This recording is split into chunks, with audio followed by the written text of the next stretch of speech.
I think we're all aware, Mr. President, that parts of our world are on fire. The world is on fire in Ukraine and Eastern Europe. The world is on fire in the Middle East. I wouldn't describe the world as being on fire in the Indo-Pacific, but there's certainly embers, and they are smoldering.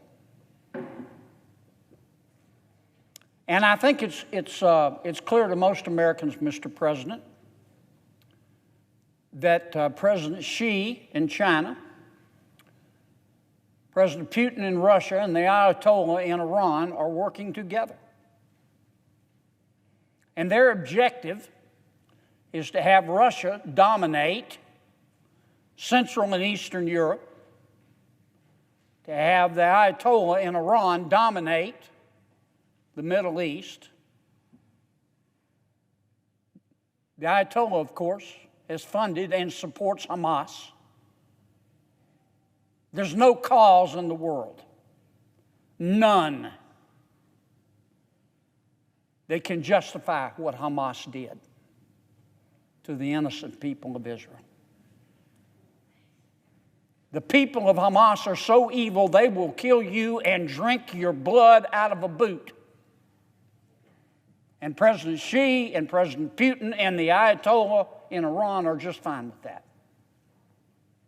And the third objective of China, Russia, and Iran is to allow China to dominate the Indo-Pacific and be free to make moves in sub-Saharan Africa and in South America. Parts of the world are on fire. America is about to find out what it is made of, because the world I just described is not a world that's safe for America. But as we meet these challenges, Mr. President, and by God, we will meet them. We will meet them. While we're doing that, Mr. President, I don't want us to forget about our homeland. We've got a lot of problems domestically, and I don't want us to lose sight of them. I think about them every day. I know you do too, Mr. President. We still have millions of Americans who are too poor to be sick, despite the fact that we have the best quality of health care in America in all of human history. Notice I didn't say that we have the best way of delivering that health care, but we have the best quality of health care in all of human history. But we've got people in this country, many of them are middle class, who are too poor to be sick. Since the Affordable Care Act passed, we were told it was going to make our lives better. It was going to make health insurance more accessible and cheaper.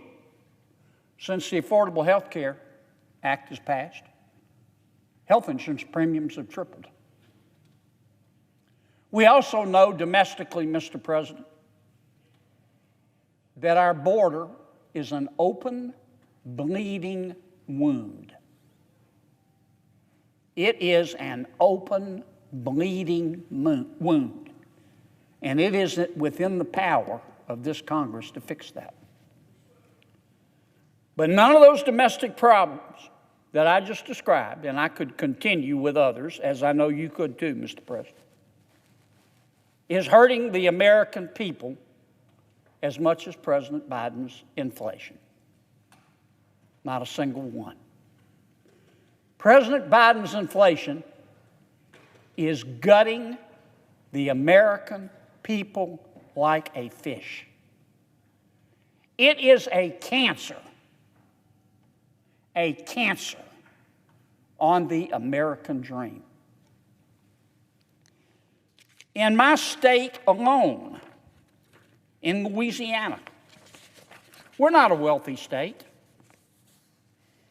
My people are pretty middle class. They get up every day, they go to work, they'll bathe and all. They try to do the right thing by their kids, try to save a little for retirement. The median household income for a family of four in my state's $55,000 a year. A lot of states are above us, some are below us. President Biden's inflation, which is man-made, and that man's name is Joe Biden, is costing my people, the average Louisiana family, $806, not a year, a month. $806 a month. That's $9,700 a year. Now imagine if you were making $55,000 a year and you've got to come out of pocket with an extra $9,700 a year. You blow through your savings. You max out your credit card. You borrow from your children's college education plan. You borrow from relatives. And then what do you do? Now, I know what some of my colleagues are thinking, but Kennedy, we're doing better on inflation. And we are. And I am so thankful. A year ago, inflation in this country was 8.2%. Today it's 3.7%, and I am so happy. And I hope it continues to go down. But it is important for us to remember what that means. A reduction of inflation from 8.2% to 3.7%, which is still, of course, too high, just means that inflation is rising less rapidly. We still have inflation. Prices are still high. They're just not going, and they continue to go up. They're just not going up as quickly as they were. Now, that's a good thing, but it doesn't solve the problem. That's what we call disinflation. When inflation is rising and we stop it from rising so quickly, that's called disinflation. But that's not what most Americans care about, though that's important to them. What they care about is the prices going down, and that's de-inflation. And we do not have de-inflation. The point I'm trying to make is we're stuck with these high prices. If they get inflation down to zero, those high prices are not going down. They're going to remain the same, Mr. President. They're just not going to rise as quickly. We are stuck. The American people are stuck with these high prices because of the Biden administration. Now, I could cite you, Mr. President, all the sterile statistics you would like. But I want to try to describe in specific terms what it's like for my people to go to the grocery store. This is an exaggeration, but not by much. To have to think about, well, do I have to sell blood plasma today in order to go to the grocery store? Do I have to draw down on the second mortgage on my home in order to go to the grocery store? Since President Biden has been in office, consumer goods in the United States of America are up 17%. Electricity is up 25%. Eggs are up 29%. They're not going down, folks. Even if inflation goes to zero, those prices aren't going down. Potato chips up 30%, bread up 28%, coffee 30%, rice 26%, flour's up 28%, milk 18%, a half gallon of ice cream 21%, chicken 20%. When you look at larger categories, this is what's happening to the American people. Since President Biden took office, all goods and many services in the wealthiest country in all of human history are up 17%. Food's up 20%. Housing is up 17%.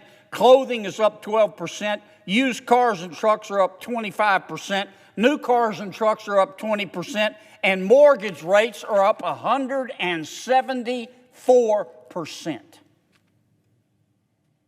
174%.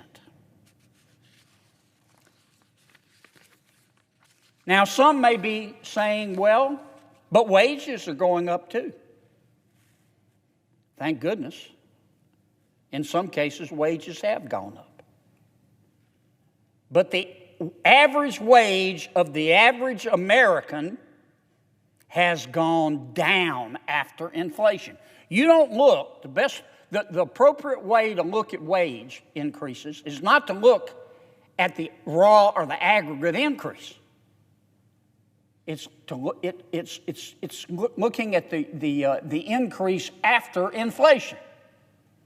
And if you take all of the average wage increases in the United States of America, and you look at the average inflation in the United States of America, workers have actually lost ground.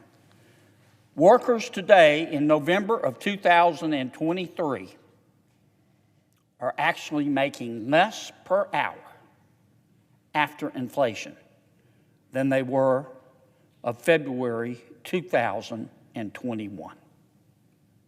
So don't let anybody tell you that wages have made up for this. They haven't kept up with inflation. And don't let anybody tell you, Mr. President, that we're winning the war on high prices.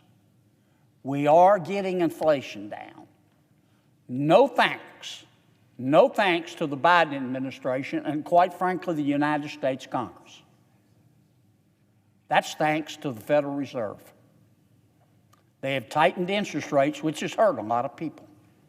But they have gotten inflation down. They've had to do it with one arm tied behind their backs, because the other way you attack inflation, and the only way we've ever successfully gotten down, is to have Congress do its part and reduce the rate of growth of spending and debt accumulation. But we haven't done that. We haven't done that. In fact, since 2019, the population of the United States of America is up 1.9%. Our country's grown 2% since 2019. You know how much our budget has grown? 55%.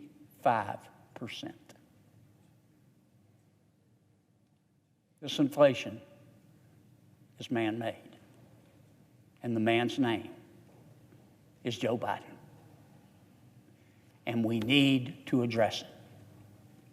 So as we fight a hostile world,